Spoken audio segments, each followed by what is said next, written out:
Bumuo na ng Special Investigation Task Group ang Philippine National Police para tuntunin ang mga suspect sa pananambang sa isang photojournalist sa Quezon City.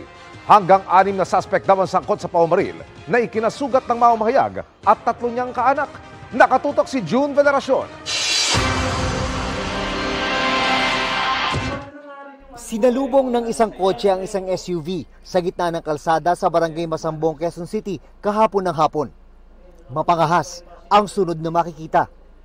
2 sakay ng kotse ang bumaba at biglang pinagbabaril ang SUV. Sa malapitang kuha ng CCTV, kita ang tuloy-tuloy na pagbaril ng mga gunman sa passenger side ng SUV habang dahan-dahang umaandar ang sasakyan.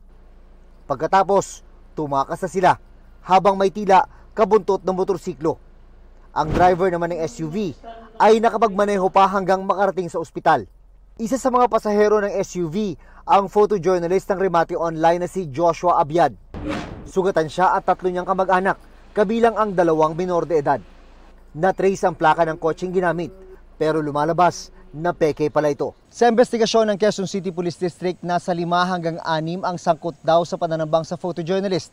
Iba't iba ang kanilang papel. May mga gunman, may lookout, at meron ding backup. Posibleng well-financed o grupo ng mga galit o grupo ng mga binayaran. Bumuo na ng Special Investigation Task Group ang PNP para mapabilis ang pagresolba sa krimen. Itong kaso ni Rene Abiad is a top priority ng PNP sa ngayon sapagkat katuwang natin talaga sa pagtupad ng ating tungkulin ang mga media. Meron na raw sinusundang lead ang mga investigador. Inaalam din kung may kinalaman sa trabaho ni Abiad ang pamamaril. Testigo raw si Abiad sa mga drug cases kung saan pinirmahan niya ang inventaryo ng mga operatiba. Sa record natin, marami siyang napirmahan na ng mga inventaryo. Sa ilalim ng batas, kasama ang mga taga-media sa mga kailangang pumirma sa inventaryo bilang testigo sa mga anti-illegal drug operations. Bagay na nais mabago ng Presidential Task Force on Media Security. Pagbubukat po ng Kongreso, na i-consider po nila itong panukala natin ito. Na i-consider po nilang wag nang gawing witness sa mga drug bust ang mga kasapi ng media. Tinitingnan din ang personal na motibo dahil nang silipin ng mga investigador ang Facebook account ni Abiad ay nakita ang ilang post na tila meron siyang kaaway. Pero may pahiwatig daw si Abiad sa mga investigador. Posibleng mistaken identity ito dahil sa bayaw niya raw ang SUV.